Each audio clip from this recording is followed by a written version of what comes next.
जय हिंद साथियों, welcome back to my channel. आज के प्रमुख समाचारों में मकर संक्रांति तक बंद रहेंगे 10वीं तक के सभी स्कूल। ईडब्ल्यूएस कोटा मामले पर आज सुनवाई। स्कूलों में रीडिंग अभियान चलेगा।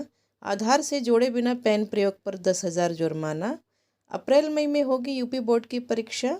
यूपीएससी अब 48 घंटे पहले मिलेगी परीक्षा केंद्र की जानकारी। और 5 लाख रुपए तक ऑनलाइन तत्काल भेजने पर कोई शुल्क नहीं लेगा एसबीआई। अब समाचार को डिटेल में देख लेते हैं। मकर संक्रांति तक बंद रहेंगे 10वीं तक के सभी स्कूल।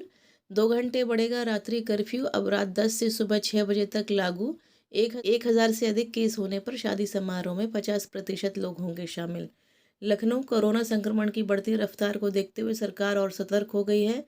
मुख्यमंत्री योगी आदित्यनाथ के निर्देशन प्रशासन ने मकर संक्रांति यानी 14 जनवरी तक 10वीं कक्षा तक के सभी स्कूल बंद रखने का आदेश दिया है। साथ ही रात्रि कर्फ्यू में 2 घंटे की बढ़ोतरी की गई है।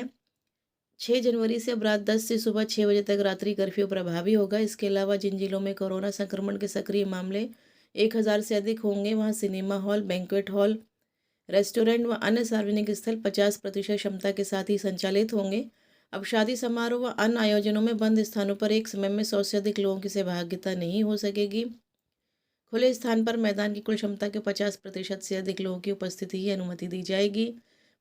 मुख्यमंत्री ने मंगलवार रात कोरोना संक्रमण के बढ़ते मामलों की रोकथाम के लिए उच्च स्तरीय बैठक की और कई कड़े निर्देश दिए। कहा कि लोगों को मास्क पहनने, टीका लगाने, शारीरिक दूरी का पालन करने के लिए जागरूक किया जाए। अप्रैल मई में होगी यूपी बोर्ड की परीक्षा। लखनऊ उत्तर प्रदेश माध्यमिक शिक्षा परिषद की 10वीं और 12वीं बोर्ड परीक्षा 2022 अप्रैल मई में आयोजित की जाएगी। परिषद की ओर से विधानसभा चुनाव की तिथियां घोषित होने के बाद परीक्षा कार्यक्रम तैयार किया जाएगा। प्रदेश में विधानसभा चुनाव फरवरी मार्च में प्रस्तावित है। परीक्षा के लिए करीब 55 लाख से अधिक परीक्षार्थियों ने पंजीकरण कराया है। बोर्ड की ओर से इस वर्ष भी पाठ्यक्रम 30% कम किया गया है। यूपी बोर्ड की ओर से अप्रैल मई में बोर्ड परीक्षा कराने की तैयारी की जा रही है। परिषद के अधिकारी ने बताया कि परीक्षा का कार्यक्रम आचार संहिता लागू होने के बाद तैयार किया जाएगा। परीक्षा का कार्यक्रम जारी करते समय कोरोना संक्रमण की स्थिति का आकलन भी किया जाएगा। प्रदेश में कोरोना संक्रमण के बढ़ते मामलों के बीच परीक्षा का कार्यक्रम प्रभावित हो सकता है। स्कूलों में रीडिंग अभियान चलेगा। लखनऊ प्राइमरी व जूनियर स्कूलों में 100 दिनों का रीडिंग अभियान चलाया जाएगा। इसमें बाल वाटिका से लेकर कक्षा 8 तक के 3 समूह बनाए जाएंगे। हर बच्चा पढ़ना सीखे और सीखने के लिए पढ़ सके, इस मंशा के साथ अभियान शुरू किया जा रहा है। महानिदेशक स्कूल शिक्षा अनामिका सिंह ने आदेश जारी कर दिया है। उन्होंने कहा कि पढ़ने की क्षमता के होने के बाद विद्यार्थी समझकर पढ़ सकेगा। यूपीपीएससी अब 48 घंटे पहले मिलेगी परीक्षा केंद्र की जानकारी। शुचितापूर्ण परीक्षा कराने के लिए उत्तर प्रदेश लोक सेवा आयोग ने की तैयारी। प्रयागराज उत्तर प्रदेश लोक सेवा आयोग ने पारदर्शी और शुचितापूर्ण ढंग से परीक्षा कराने की दिशा में एक महत्वपूर्ण कदम उठाया है। अब अभ्यर्थियों को परीक्षा के 48 घंटे पहले परीक्षा केंद्र की जानकारी मिल सकेगी। इसकी सूचना उन्हें ईमेल, वेबसाइट, एसएमएस के माध्यम से दी जाएगी। प्रवेश पत्र में केवल जनपद और परीक्षा केंद्र का कोड ही लिखा होगा। उत्तर प्रदेश लोक सेवा आयोग अध्यक्ष संजय श्रीनेत के मुताबिक अगर इन माध्यमों से अभ्यर्थी को सूचना देने में किसी भी तरह की दिक्कत आती है तो अखबार में विज्ञापन निकालकर केंद्र के बारे में जानकारी दी जाएगी। अभ्यर्थी अपने कोड के माध्यम से पता कर सकेंगे कि उनकी परीक्षा किस केंद्र पर होगी। इस व्यवस्था से केंद्र पर नकल रोकने में काफ़ी हद तक रोक लगेगी। इसके अलावा आयोग अब प्रत्येक भर्ती में 2 स्तरीय या 3 स्तरीय परीक्षा कराने पर जोर दे रहा है। एकल स्तरीय भर्ती परीक्षा में अभ्यर्थी एक परीक्षा पास करके नौकरी पा जाते हैं। ऐसे में पेपर आउट और नकल की ज़्यादा शिकायतें सामने आती हैं। इसके अलावा आयोग अब भर्ती परीक्षा के दौरान जिस भी केंद्र पर गड़बड़ी मिलेगी उस विद्यालय की मान्यता रद्द कराने, दोबारा किसी परीक्षा केंद्र न बनाए जाने और आपराधिक धाराओं में एफआईआर दर्ज कराने की कार्रवाई भी करेगा। पीसीएस के लिए इसी माह से आवेदन शुरू होंगे। उत्तर प्रदेश लोक सेवा आयोग इस माह 2 बड़ी भर्तियों का विज्ञापन जारी करेगा। इसमें पीसीएस 2022 और स्टाफ नर्स पुरुष की भर्तियां शामिल हैं। सचिव जगदीश के मुताबिक एक सप्ताह में स्टाफ नर्स पुरुष के 448 पदों पर विज्ञापन जारी होगा। इसके बाद माह के अंत तक पीसीएस 2022 का विज्ञापन जारी होगा। इसकी तैयारियां चल रही हैं। अब तक 68 पदों का अधियाचन आ चुका है। जल्द शेष पदों का अधियाचन मिलते ही विज्ञापन जारी किया जाएगा। विषय विशेषज्ञ की भी होगी मॉनिटरिंग। अधिकतर भर्तियों में प्रश्न पत्र त्रुटि के कारण भर्तियां अटक जाती हैं। इस समस्या से निपटने के लिए आयोग अब इस बात पर जोर देगा कि पेपर बनाने वाले विषय विशेषज्ञ केंद्रीय विश्वविद्यालयों के नामी प्रोफेसर शिक्षकों साथ ही यह देखा जाएगा कि जिन विषय विशेषज्ञों के पेपर में ज़्यादा त्रुटि मिलती है उनको दोबारा पेपर बनाने की जिम्मेदारी ना दी जाए। इससे पेपर बनाने वाले विषय विशेषज्ञ को भी जिम्मेदारी तय करनी होगी कि वह प्रश्न पत्र त्रुटि रहित तैयार करेंगे। आधार से जोड़े बिना पैन के प्रयोग पर 10,000 रुपये जुर्माना। सख्ती, तय तिथि तक लिंक न करने पर 1,000 का जुर्माना लगेगा। आधार से जोड़ने की अंतिम तिथि 31 मार्च 2022। यदि आपका पैन कार्ड अभी तक आधार से लिंक नहीं है तो जल्द कर लें। ऐसा न करने पर आपका पैन कार्ड अमान्य हो जाएगा और 1,000 रुपये का जुर्माना भी लगेगा। इसके बाद बिना आधार से लिंक पैन कार्ड का इस्तेमाल करने पर 10,000 का जुर्माना वसूला जाएगा।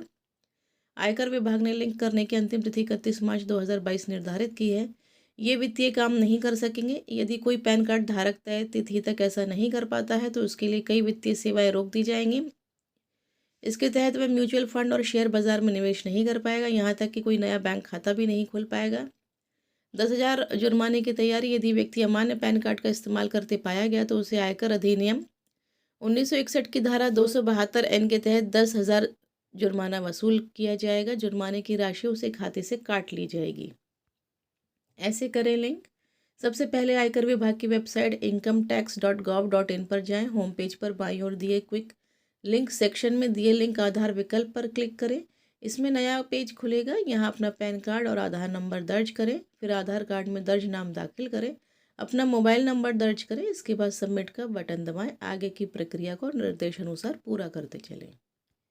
EWS कोटा मामले पर आज सुप्रीम सुनवाई। NEET PG. मुख्य न्यायाधीश NV रमन्ना ने मंगलवार को नीट ऑल इंडिया कोटा में EWS आरक्षण से संबंधित मामले को कल बुधवार के लिए सूचीबद्ध करने के आदेश दिए हैं।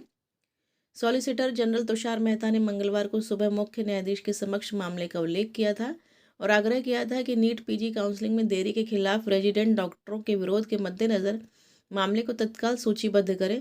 मेहता ने कहा कि यह समाज के गरीब EWS वर्ग से संबंधित है। सरकार ने नवंबर में कहा था कि जब तक कोटे का मुद्दा नहीं सुलझता नीट पीजी काउंसलिंग नहीं की जाएगी।